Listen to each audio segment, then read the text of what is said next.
श्री शिवाय नमस्तुभ्यम। हर हर महादेव, जय महाकाल। कैसे हैं आप सब? आ गई वह साधना की, वह आराधना की रात्रि, अम्बा जगदम्बा को प्रसन्न करने वाली रात्रि, जिस रात्रि का हम सभी भगवत प्रेमियों को बड़े ही बेसब्री से रहता है कि कब वह आए नवरात्रि। और ऐसे में हमारे हिंदू नववर्ष का प्रथम माह में चैत्र मास में पड़ने वाली नवरात्रि का तो विशेष ही महत्व है। तो ऐसे में हम सभी लोगों को कुछ भी नहीं करना है। आप सभी लोग माँ की आराधना विभिन्न प्रकार से यथाशक्ति माँ की कृपा और करुणा से आप माँ की आराधना कर रहे होंगे। तो ऐसे में हम आप सभी लोगों, सभी माताओं से विशेष निवेदन करना चाहेंगे कि आपको कुछ भी नहीं करना है। एक कलश जल उपाय करना है, बेल पत्र डालकर। कितनी भी गंभीर से गंभीर समस्या है, नवरात्रि की रात्रि कोई साधारण रात्रि नहीं होती। सभी माँ के समस्त रूपों की कृपा इस नवरात्रि में हम सभी पर, माँ के विभिन्न रूपों की कृपा हम सभी पर होती है।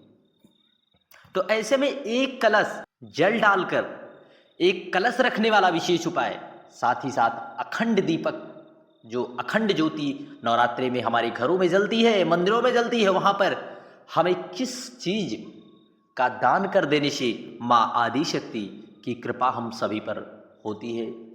और साथ ही साथ हम सभी लोग धन संपदा की वृद्धि के लिए, अपने घर में क्लेश शांति के लिए विशेष उपाय जरूर करेंगे। साथ ही साथ पूज्य गुरुदेव के मुखारविंद से 9 लाल फूल और 5 सफेद फूल 14 पुष्पों वाला विशेष उपाय भी हम सभी लोग समझेंगे। जितनी भी मेरी प्रिय माताएं बहनें इस वीडियो को देख रही हैं, वे कमेंट में हर हर महादेव या जय माता दी अवश्य टाइप करें।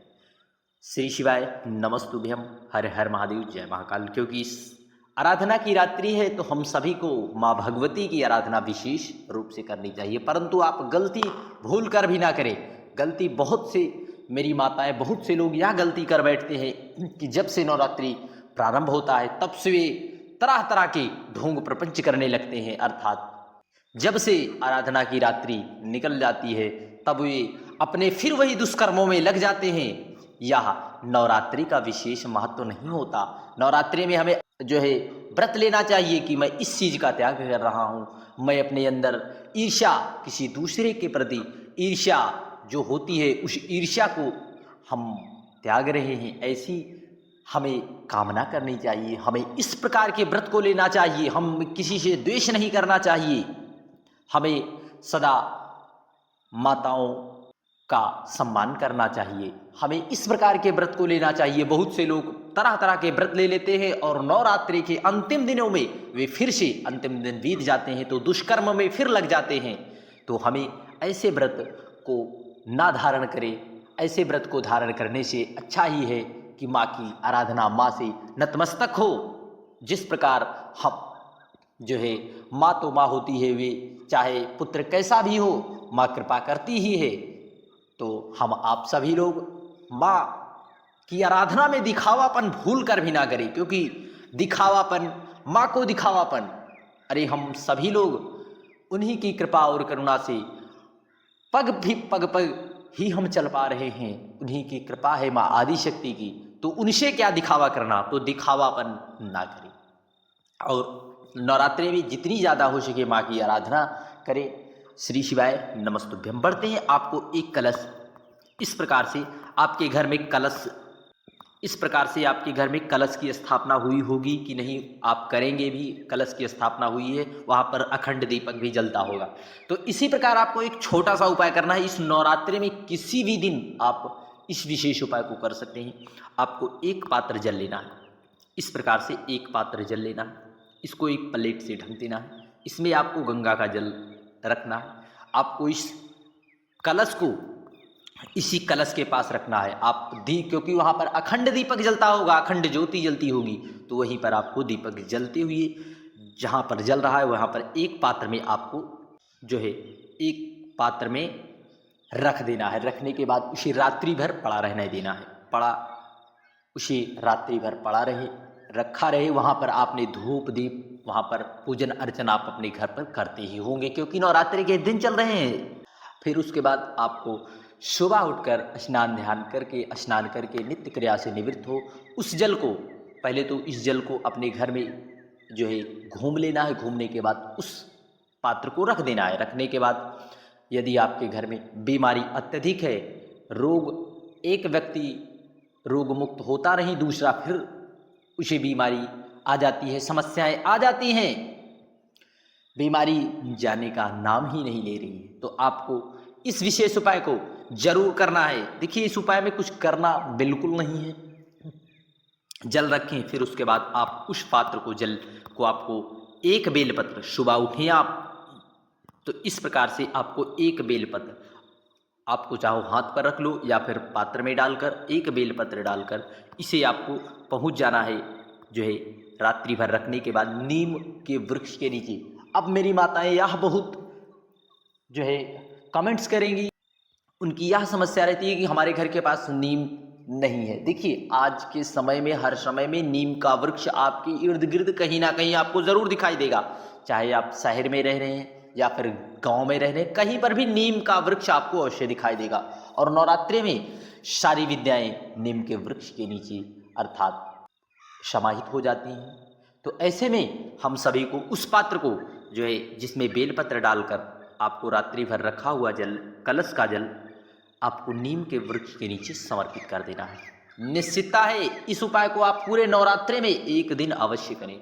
गलती भूल कर ना करें। यदि यह अवसर आपके हाथों से निकल जाएगा तो आपको पछताने के सिवाय कुछ भी नहीं रह जाएगा। निश्चितता है पछताना पड़ेगा, पछताना पड़ेगा। इसलिए हम सभी को इस विशेष उपाय को जरूर करना है। एक बार प्रैक्टिकल करके देखें। निश्चितता है पूज्य गुरुदेव के मुखारबिंद से बताया गया उपाय यदि आप दृढ़ विश्वास रखकर करते हैं तो आपकी मनोकामना जरूर पूर्ण होती है। और यह नवरात्रि में तो इसकी महिमा ही अलग है।